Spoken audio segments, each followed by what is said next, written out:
There is a moment that happens to certain people, not everyone, but some. It does not arrive with a lightning strike or a dramatic turning point. It does not come because you discovered the perfect book, met the ideal teacher, or attended a life-changing retreat in the mountains. It simply appears quietly, like a window gently opening in a room that has been sealed shut for years. In that moment, something within you realizes that the life you have been living, the version of yourself you have been presenting, the game you have been playing without ever questioning the rules, none of it fits the way it once did. The shoes feel too tight. The mask feels too heavy. The script you have been following begins to feel like it was written for someone else entirely. That is what some people refer to as a spiritual awakening. And it is important to understand something about that phrase, because many people hear it and immediately imagine someone sitting peacefully on a mountaintop with a glowing face and perfect serenity. That is not what this is about. What this really points to is something far more ordinary and much more genuine. At its core, a spiritual awakening is simply the process of becoming more honest. More honest about who you truly are, more honest about what you genuinely want, and more honest about what you have been carrying that was never truly yours to hold. And when this process begins, something remarkable starts to happen. You begin to let things go, not because you planned to, not because someone advised you to, but because you simply cannot hold on to them any longer. It is as if your hands slowly, naturally, begin to open. There are patterns, habits, and ways of being that quietly fall away as people begin to wake up to a deeper sense of themselves. These are not things you consciously decide to quit. They are things that gradually become impossible to continue. If you have been feeling like something is shifting inside you, like you are becoming someone unfamiliar, like the things that once drove you are losing their hold, then this may resonate deeply. The first thing that often begins to fade is the hunger for approval. This is one of the most deeply ingrained patterns most of us carry, the need for others to confirm that we are okay. Think about how early this need forms. From childhood, approval becomes the currency of safety. You behave well, you receive a smile. You achieve something, you are praised. You fit in, you are accepted. And even subtle rejection can feel like a small emergency to the nervous system. So you learn to scan your surroundings, to read the emotional atmosphere, to adjust yourself accordingly. By the time most people reach adulthood, this behavior becomes automatic. Opinions shift depending on the company. Edges are softened in certain situations. You say yes when you mean no. You laugh at things you do not truly find funny. You hold back your thoughts, minimize yourself, exaggerate parts that seem acceptable, and hide what might make others uncomfortable. For a long time, this strategy works, or at least it functions. It maintains social harmony. It creates a sense of belonging. But something changes as awakening begins. The mechanism that seeks approval starts to break down. You might find yourself in the middle of a conversation, about to say what someone else wants to hear, and something inside simply refuses. Not out of defiance or rebellion, but from something deeper. It feels more like a natural resistance. People describe it as trying to wear something that once fit perfectly, but no longer does. They attempt to put it on, but it just does not fit anymore. Eventually, they stop trying. That is what releasing the need for approval actually feels like. There is no announcement, no declaration. You simply become unable to continue performing in the same way. This transition is not entirely comfortable. There is often a period where the internal need for approval fades, but the external environment has not yet adjusted. You may still notice yourself checking for validation, still feeling a sting when it does not come. The difference is awareness. You begin to see the pattern rather than being fully inside it. And beyond that phase lies something powerful, a stable sense of self-worth that does not depend on external validation. It is not arrogance or indifference. It is a quiet knowing that you exist as you are, and that is enough. Your value is no longer something that needs to be confirmed by others. The second thing that begins to fall away is the need to stand out as special. This can seem surprising because it appears to be something positive. But there is a difference between being authentically yourself and needing to be seen as exceptional. There is a difference between genuine depth and the desire for others to recognize that depth. Early in this process, growth can sometimes disguise itself as a new form of ego. You may have a real insight, a meaningful experience, something that genuinely shifts your perspective, and then, subtly, the ego steps in and tries to use that experience to create a sense of importance. You might find yourself mentioning your practices, referencing deeper ideas in casual conversation, or quietly comparing yourself to others who have not had similar experiences. It is not obvious bragging, but there is a subtle effort to differentiate. This phase is natural and quite common, but eventually, something becomes clear. You begin to notice yourself in the act. You hear your own words and recognize what is happening. There comes a moment when you see that you are using inner growth as a form of external positioning. And once you see it, it becomes difficult to continue. There are stories of people catching themselves mid-conversation, suddenly aware that they are using complex ideas to appear more significant. In that moment, something shifts. The need to be seen as spiritually advanced begins to dissolve, and what follows is unexpected. When the need to stand out disappears, your real self begins to emerge more naturally. Without the performance, what remains is something unpolished but authentic. And paradoxically, it is far more engaging than the curated version ever was. Being ordinary begins to feel like relief rather than failure.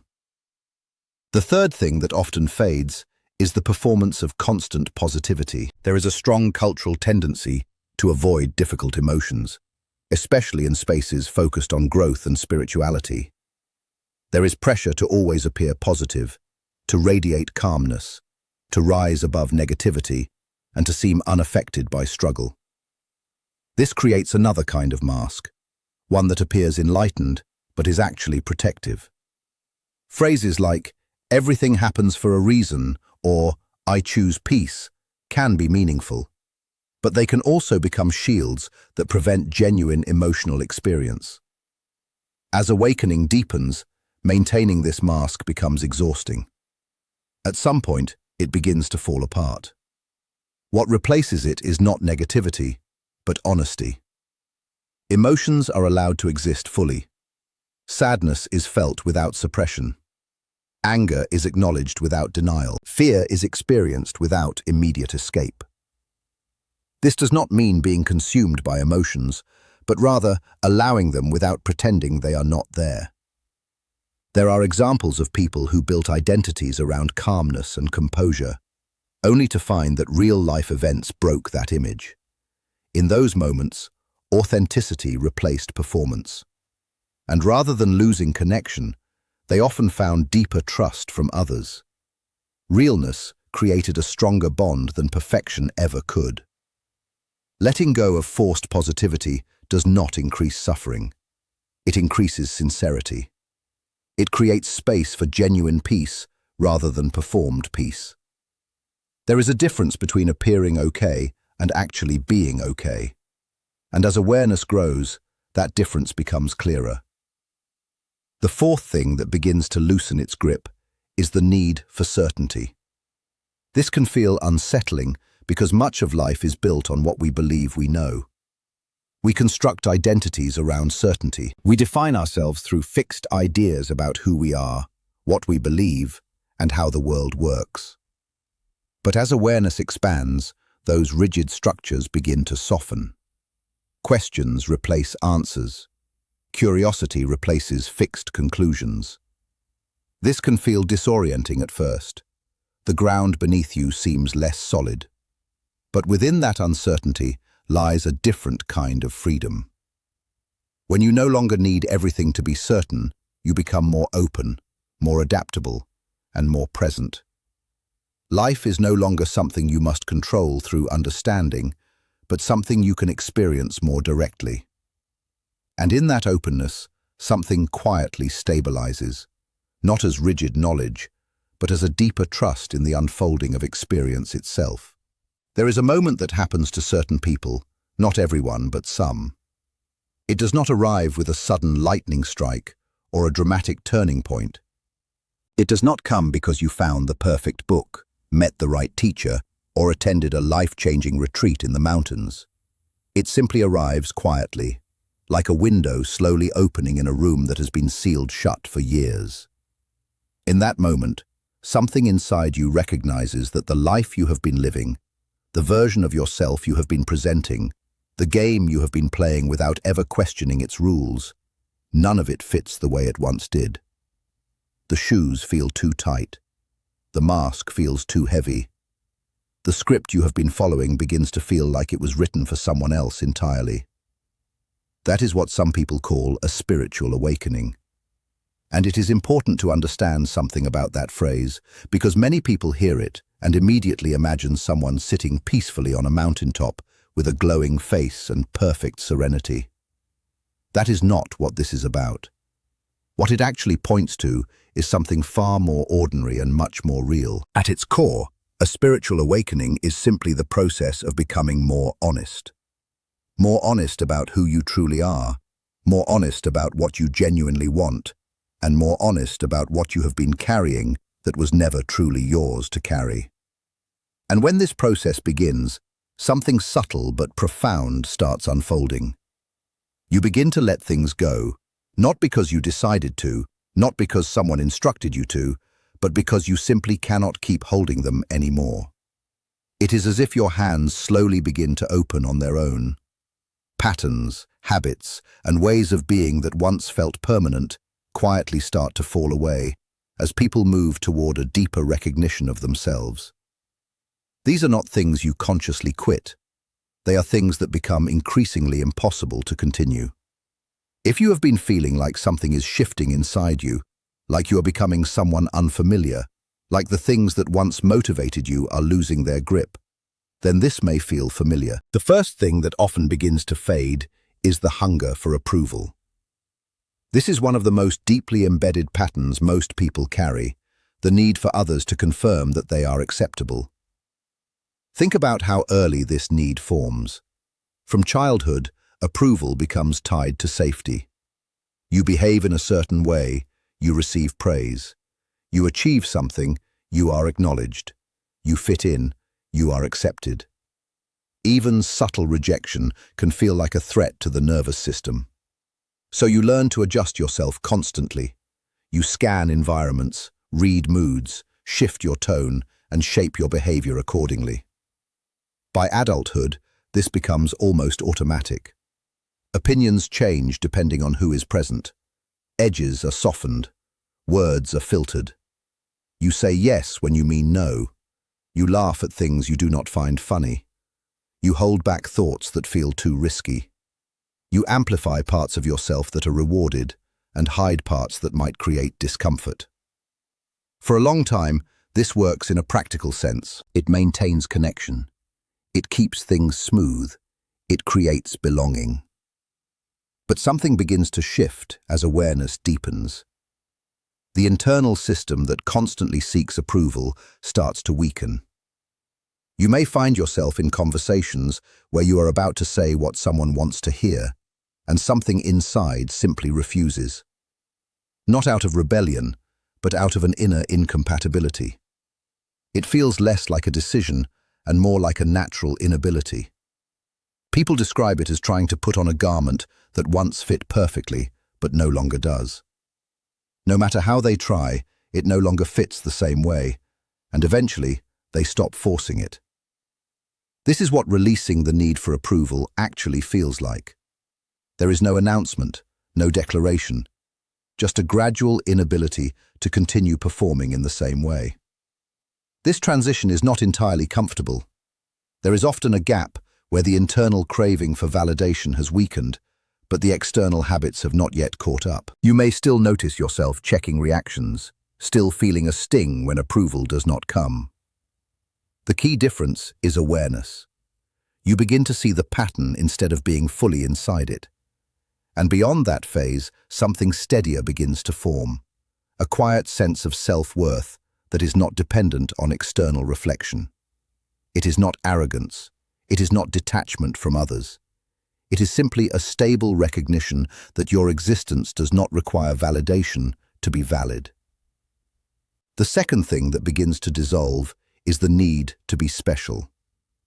This may seem surprising because it appears to be something positive, but there is a difference between being yourself and needing to be seen as exceptional. There is a difference between real depth and the need for others to recognize that depth. Early in the process of inner change, growth can easily be co-opted by ego in subtle ways. You may have a genuine insight or experience that shifts something internally, and then, almost unnoticed, the mind steps in and begins to use that experience to build a sense of identity or importance. You might start referencing your practices more often, subtly highlighting your awareness in conversation, or internally comparing yourself to those who have not had similar experiences. It is rarely loud or obvious, but it creates a sense of separation. This phase is natural, it is part of the unfolding, but eventually something becomes visible. You begin to catch yourself in the act of performance. You hear your own words and recognize what is happening beneath them. There is a moment where you see that even spiritual insight can be used as a form of positioning, and once that is seen clearly, it becomes difficult to sustain. Some people describe suddenly noticing themselves mid-conversation, using profound ideas to elevate their image without realizing it in the moment. And when awareness returns, something shifts internally.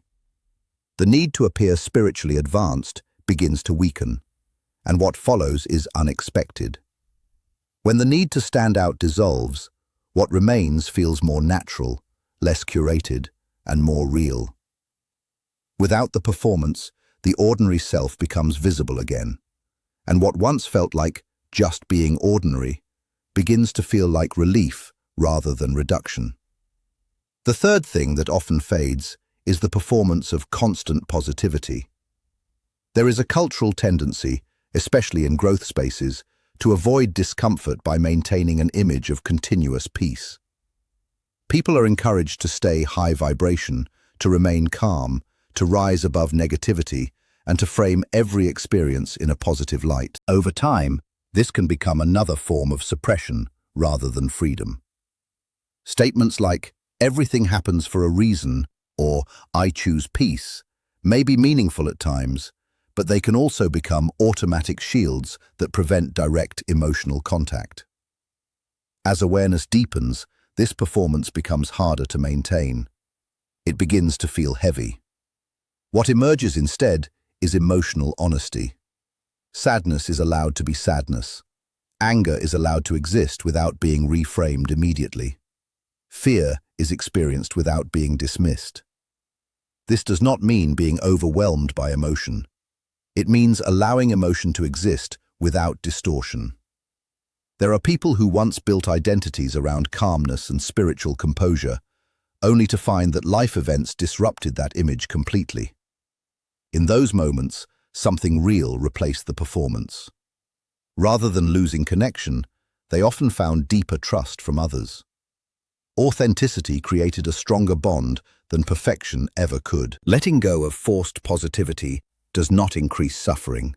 It increases truthfulness. And in that truthfulness, a more grounded peace becomes possible. The fourth thing that begins to loosen is the need for certainty. This can feel destabilizing because much of identity is built on what we believe we know. People construct internal maps of reality, defining who they are, how the world works, and what is true. These maps provide structure and predictability. But as awareness expands, those fixed structures begin to soften. Assumptions are questioned, beliefs become less rigid, even personal identity feels less solid than before. At first, this can feel like instability. The mind prefers certainty because it creates control. But gradually, something else becomes available within uncertainty. A different kind of clarity emerges, one that is not based on fixed answers, but on direct experience. Instead of needing to know everything, there is a growing capacity to stay present with not knowing. Certainty begins to feel less like safety and more like limitation. And in its place, curiosity expands. Life becomes less about final conclusions and more about ongoing discovery. The less fixed things become, the more alive experience feels. The fifth pattern that begins to dissolve is blame as a way of organizing life. Not surface-level blame in daily situations, but deeper identity built around being wronged. It is important to acknowledge that real harm does happen. Some experiences are not imagined, and responsibility does exist outside of oneself. That recognition matters. What shifts is what happens after acknowledgement. At a certain point, blame stops being a tool for clarity and becomes a structure that traps identity. Blame explains everything. It provides coherence. It creates moral certainty, but it also places life entirely outside of personal agency. As people evolve through this process, they begin to notice repeating patterns across relationships, work, and personal experiences. Different faces, same dynamics. And eventually, a different question begins to emerge. Not why does this keep happening to me, but what is my relationship to this pattern? This is not about self-punishment. It is about reclaiming participation in one's own life. Some individuals describe a turning point where they see their identity built around being the one who was hurt. And while that identity may have been protective, it also limits movement forward. Letting go of blame does not mean excusing harm. It means stepping out of helplessness. It means no longer waiting for external resolution before living fully. People who release blame often become more grounded, not less. They are no longer dependent on external change for internal movement. The sixth pattern is using spirituality as an escape. This is one of the more subtle distortions because it often appears as progress. After pain or loss, a person may turn deeply towards spiritual practice, meditation, philosophy, or concepts of detachment and impermanence. On the surface, this looks like growth. But sometimes it becomes a way of avoiding direct emotional experience. Instead of grieving, there is analysis of grief. Instead of feeling anger, there is reinterpretation of anger. Instead of loneliness, there is conceptual reframing of separation. This is often called spiritual bypassing. It is not that the ideas are wrong, but that they are used prematurely as a substitute for lived experience. The body reveals what the mind avoids. Emotions remain stored in physical tension, restlessness, tightness in the chest or throat, disturbed sleep. The mind may be calm in explanation, while the body still carries unresolved experience. Real integration requires full embodiment, not only insight, but also feeling, not only understanding, but also presence with what is uncomfortable. There are individuals who practice deeply for years, only to discover that they had been using practice to distance themselves from pain rather than meet it. Through loss or crisis, they were eventually brought back into direct contact with human vulnerability. Crying, needing others, feeling fear, and acknowledging dependence became part of the process again. This return is often described as coming back into the body after being far away from it for a long time. It can feel heavy, but also more real than anything experienced before. The invitation is not to abandon practice, but to stop using it as avoidance, to let it deepen contact with life rather than replace it. The seventh and final pattern that dissolves is the identity of being the awakened one. This is subtle and often unnoticed at first. Early on, there can be a sense of separation from others. You see differently, question differently, and feel differently. This can naturally create a sense of distance. From that distance, a narrative can form. The idea of being more aware, more conscious, or more awake than others. This becomes a quiet identity structure. But over time, this too begins to unravel. The sense of separation is recognized not as evidence of awakening, but as another form of ego construction. It becomes clear that what felt like spiritual elevation was often intertwined with a need to feel above something else. As this dissolves, something unexpected emerges. Connection becomes easier, not through agreement or similarity, but through recognition of shared humanity. People are no longer divided into awake and asleep in a rigid sense. Instead, there is a more fluid understanding of different stages of awareness, all existing within the same human experience. There is a growing capacity to see oneself in others, even in those who appear very different, not through theory, but through direct recognition. A woman who had spent years isolating herself spiritually, carefully avoiding what she considered lower energies, experienced a shift during a flight home from a conference. She found herself sitting among strangers, initially maintaining her usual internal distance. But something changed in the quiet of that moment. She began to notice ordinary gestures, small human behaviors, subtle expressions of vulnerability and effort in the people around her. Instead of categorizing them, she began to recognize familiarity. The same fears, the same hopes, the same quiet struggles she had been trying to rise above were present in everyone she observed. In that recognition, the boundary she had maintained for years softened. What remained was not separation, but a quieter sense of shared existence.